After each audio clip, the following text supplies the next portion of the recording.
The Grow My Cleaning Company podcast helps owners of cleaning companies just like you to grow your company and yourself so you can make more money and finally get the time and money freedom that probably got you into this business. Discover how to automate and create systems that allow you to grow like crazy without losing control. If you dig the show and want to show some love, subscribe, rate, and review on iTunes. It really helps. Enjoy the show. Hello, everyone. Hello, Clean Nation. Tracey Thompson here. And I have with me today Mr. Devin Oliver, who is absolutely one of our most, I would say, our biggest mindset winner of our whole group. I know he didn't know I was going to say that today. He's all blushing right now. Devin, aside from him being an amazing business owner, who I'm going to share a little bit more with you about, I happen to know personally how much from a mindset, from really an inner game perspective that Devin has come so far in such a short amount of time since we've been working with him. So we're going to dive into more of those juicy details here in a minute. But I'm going to share with you where he's coming from, and then we're going to dive right in. Okay, so Devin owns the Good Samaritan Cleaning Corporation, and the name is a little telltale there. So we'll share exactly why the Good Samaritan here. Started in May 2011, Miami, Florida, and he serves commercial clients. But honestly, he and his wife, they use the guise of cleaning to train and develop leaders to bring peace of mind to their deserving clients. So Devin, welcome. Thank you for having me. Yeah. So give us a little story of where you started and basically when you realized that you needed to make a change, maybe like pre-Grow My Cleaning Company. Tell us a little bit about that. So, as you stated previously, my wife and I started the business in May 2011. It was two people in two different parts of the state within 3 years who didn't know each other told me I needed to start a cleaning company. And although, I grew up, my parents owned a construction company, I always knew I'd be a business owner. I didn't know what type of business owner I'd be. I'm not a rocket scientist. I think I'm a pretty smart guy, but I knew it wouldn't be in IT. So I'm like, cleaning, okay. So I got started and had no clue, zero clue of what I was doing for years. I just had to kind of piece information from here, from there. This person said do this. Google had this information. And I kind of just built my business off of failures and information from people on the internet, because I also did not know a lot of people who owned a cleaning company. So it was new for me. But I struggled for years, and having the right information that's easily accessible makes all the difference in having a successful business. So a couple years ago, I was driving, cleaning, and I like to listen to things to help me grow my cleaning company, coincidentally. And I probably put in on YouTube how to grow my cleaning company. And Mike came up, and I'm listening to these podcasts, and I'm like, man, and I was able to make a few changes based off of just a podcast. Right. Fast forward a few years later, I needed a training program because I'm like, I have to do something with my employees. Like I have to do something better to get them to the next level. And so I was just about to pay like $600 for a training program for my employees when Grow My Cleaning Company pops back up, and I hadn't seen, you guys in years. So I was like, oh my God, this is those people. Mike, I haven't seen Mike in years. And so I'm like, let me just press and let me see if they'll call me. They did. And I was at the place where I knew that I needed help. I needed to invest in myself, because I just went too long without having the growth and the foundation that I needed to build the level of company that I know is on the inside of me. And that's what made me press that button. And that's what made me be proactive in getting involved. I love that. And we're going to talk more details. I think there's a lot of people out in Clean Nation right now, Devin, that can relate to where you've been, whether they've been in business for as long as you have, or they're just starting. Either way, I think that there's a lot of people that can relate to what you're talking about, sort of piecing things together and trying to do the best you can by sort of gathering a little here, a little there, over time. But there was a point where that wasn't enough, right, for you? And absolutely. So for you were saying that it was like the employee part of your business, but tell us maybe a little bit about like what was going on with you that maybe the Clean Nation can relate to, the feeling that you had, like what was happening in your business? What was that distinguishing point where you're like, okay, I can't keep going on like this? What was happening? So for about 2 years prior to me signing up, with Grow My Cleaning Company, I had pretty much been out of the cleaning, not 90% of the cleaning. Okay. I just would fill in when somebody called out, which was okay at first for me because it was good that I didn't have to, my main job wasn't cleaning. That was a progress for me. So, hey, if I have to fill in for somebody here or there, I was okay. After 2 years of filling in, okay, this is not where I see myself. I have not moved past this filling in, but I don't know what to do because my business is kind of spread out across 3 counties, Dade, Broward, and Palm Beach County. And I didn't have a lot of hours and all of these excuses I actually was making as to why it was going to be difficult for me to stop filling in cleaning, right? Right. But I knew it had to be possible because people do it, but I just was making excuses for myself. So I knew I needed help with that. And then I was tired of fighting to hire people. When I needed to hire them a month ago, somebody is out today and now it's going to take me another few weeks to find somebody else. I just needed that funnel, that employee funnel so that I could call people and they're ready. But I didn't even have that terminology, employee funnel. Right. I just knew I needed people ready. And, my wife would always tell me, Devin, just keep hiring people. But I'm like, I don't want to hire people and you can't use them. For a couple of years, this is what she would say. Same thing you all tell us, but my mindset did not change. So that's where I was at. I was just tired of that, tired of going in a circle because I know that I can. There's another level for me. So I decided to make that decision. That's where I was, just tired, and I knew that I could do it if I had the right information. I really just needed the information. Well, I thought I just needed the information. I was just going to say, it's interesting because it ended up being motivation too, right? Yeah. So I needed the right information, and unbeknownst to me, I also needed some more motivation.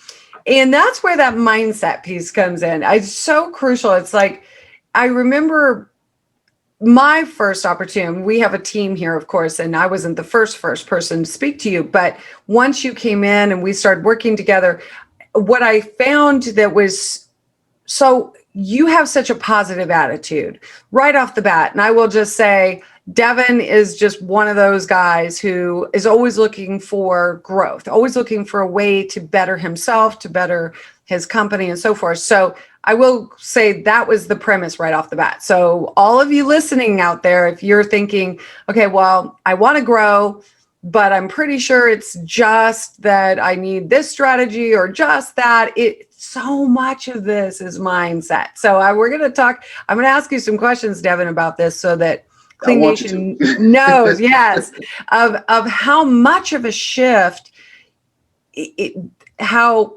even though you're a very positive minded person, those distinctions in the mindset, those differences of before, like the mindset and the things, the stories, the monkey mind, we call it the monkey mind, yes. Right? What the monkey mind was telling you versus how you mastered that millionaire mindset to make to create the employee funnel, to do the things that you've accomplished since you've been in the program. So give an example of, for everyone, so they understand, some of the older, more limited mindset stories that used to kind of rule and kept you where you were kind of spin in the spin cycle, and then we'll talk about how it shifted. So give some examples of some of those stories. The very first thing that comes to mind is the first area where I had to make a mindset change in order to get further mindset change.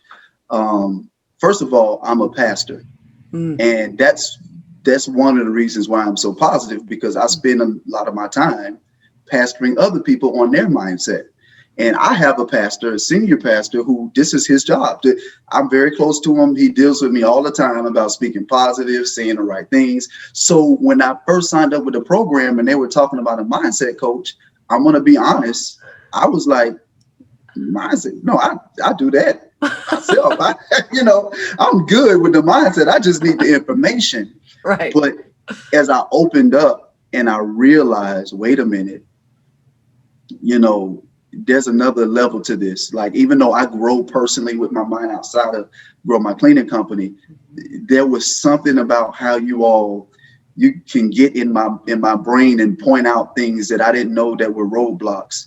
And so once I opened up and said, okay, this is an area that I do need to I need to be open, right? I begin to have the monkey mind revealed to me in areas that I didn't even know it even existed. Even my marriage even got better.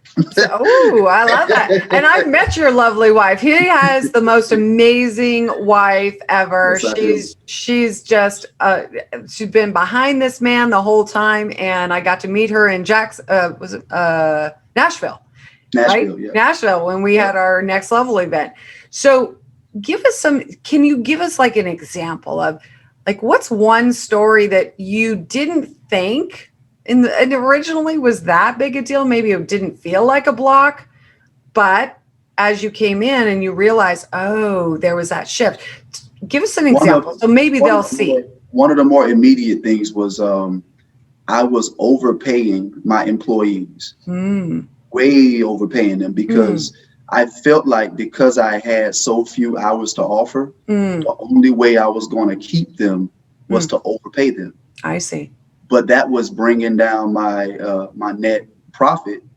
And when I say overpay them, I mean overpay. And then I was not holding them accountable to the extent that I should have been. And so one day, Mike was talking to me about it, and just, well, Devin, why do you feel that you have to pay them this? It's because I need to pay them this to justify the short amount of hours that they're working a week, so that they'll stay. And he just pointed out, and he's not the mindset coach, he's the tactical coach, but it came out of him that my thinking needed to turn, that they were not with me for the dollar amount, but they were with me because of the fact that they believed in me as an employer, and that they would just prefer me to work with me than anybody else. And he said that, and it kind of opened my eyes, because they told me this. They've actually turned down jobs where they could be making way more to stay with me, and they really had few hours. So I was able to make that change, and I went back and instituted a system whereby I switched from the commission-based pay to hourly pay. And it's a fair wage, it's above minimum wage. But I was able to make that switch and not be scared that they would be disappointed. Because that was one of the big things. I was scared. Yeah. But that was my thinking. I was creating scenarios as to why I can't do it and what may happen.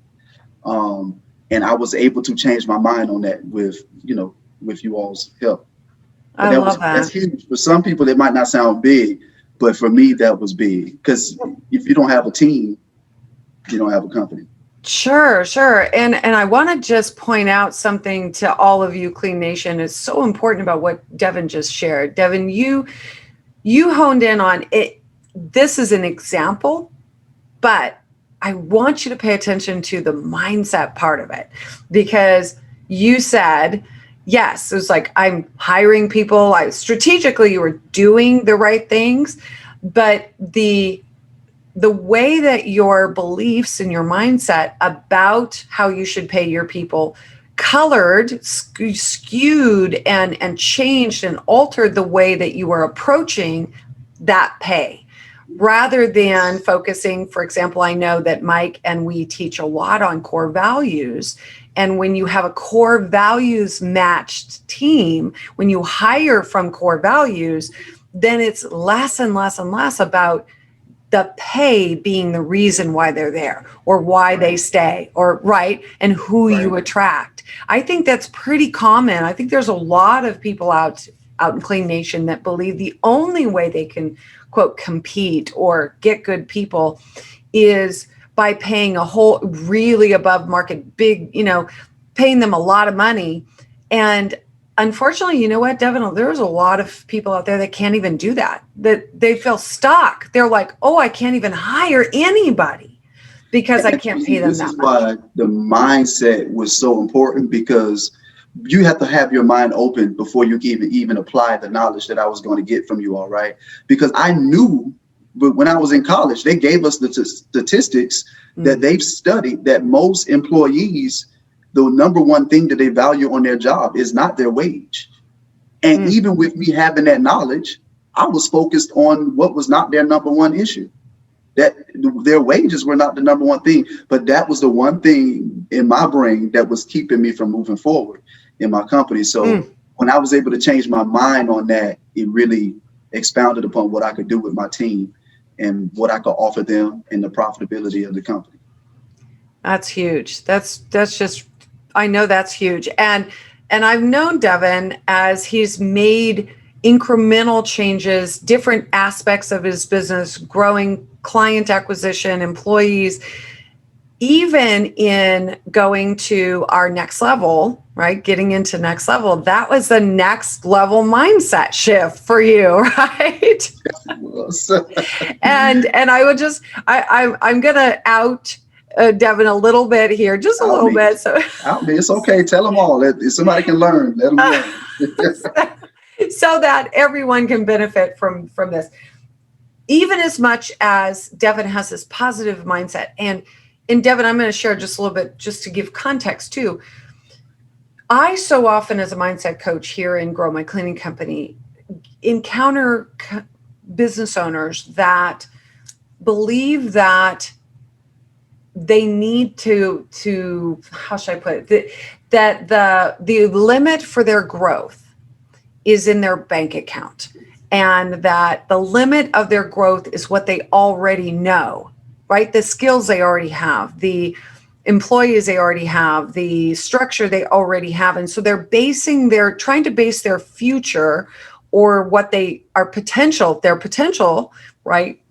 On what they have currently. And it's such a hard and insidious sort of mindset to break out of, to go, wait, if I want to grow bigger than I am now, but I'm basing what I can do in the future on what I have currently, that kind of doesn't make sense, right? So you took a very big leap in mindset.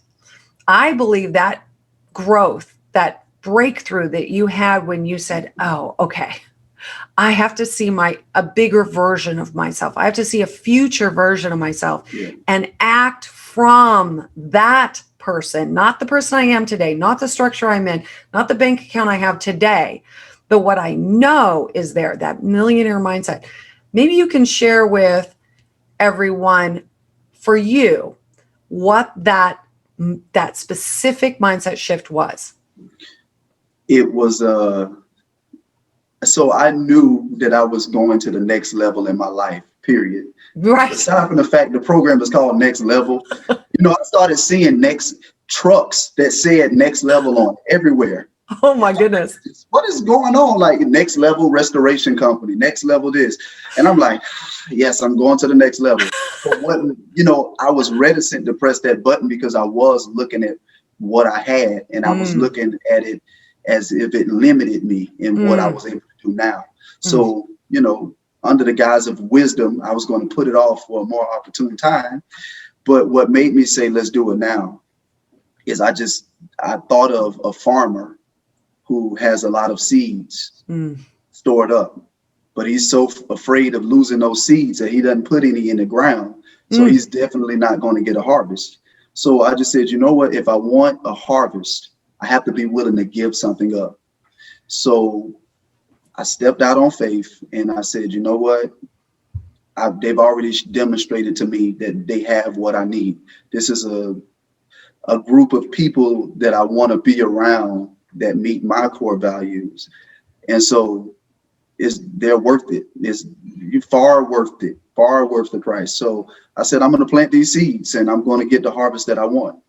And that's what made me say, you know what, I'm not going to wait, because I want my harvest sooner than later. As soon as you get those seeds in the ground, the sooner that you'll get the harvest. I love that. Oh my gosh, I didn't know that story. So I'm so glad I asked you. What a wonderful example, a metaphor, if you will, because we've all heard that, or at least most of us have heard that. When's the best time to plant a 10-foot tree? Like 10 years ago, right? Years ago. What's the next best time? Today. Yep. So I Never love that. in the future. Yes, exactly. So I so appreciate your framing it that way. What a great story, and really, truly, for everyone out there, the big takeaway from what Devin said, this is what I heard, is that when you invest in yourself, right, in this way, you take that leap of faith because you trust yourself. I mean, you had to trust yourself, Devin.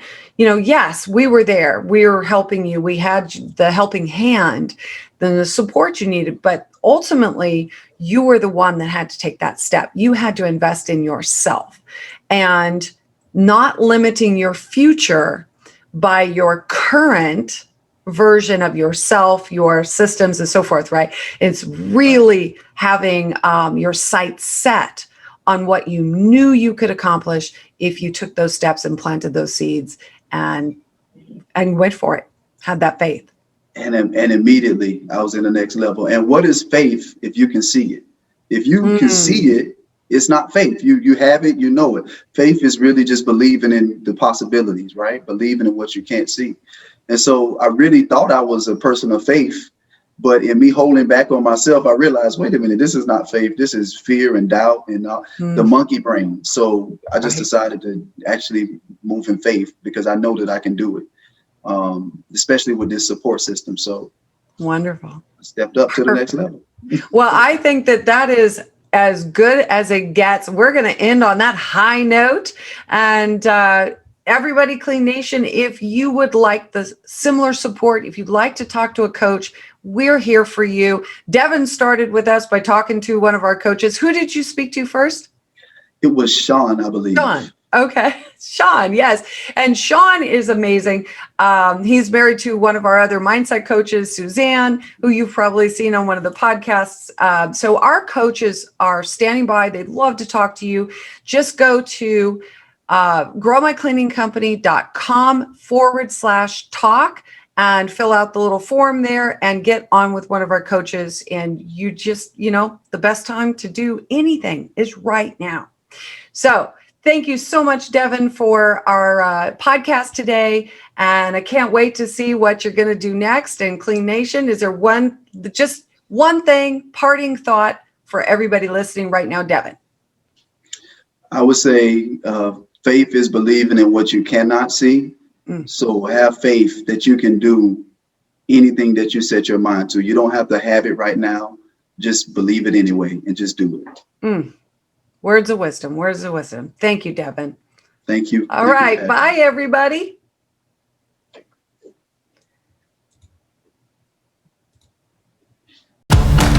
Well, here we are, the end of the podcast, and you made it. Great job. I've got a little bonus for you for sticking through with me, but like I mentioned before, if you got value out of this podcast and you want to show a little love, subscribe, rate, and review on iTunes, Spotify, wherever the heck you're listening to this thing. Share with a friend, share the love. And as a special thank you for those of you that stuck with me to the end, how about I give you my personal phone number so we can text? It's a great way for me to get to know you, your business, your goals personally. So shoot me a text now, 602-932-6431. That's 602-932-6431. I am the only one who responds to these texts, and I will personally respond to everyone I possibly can as long as this number is manned. Don't know how long we're going to keep this at the end of the podcast, so grab it now, 602-932-6431. Give me a text, say hey, can't wait to meet you.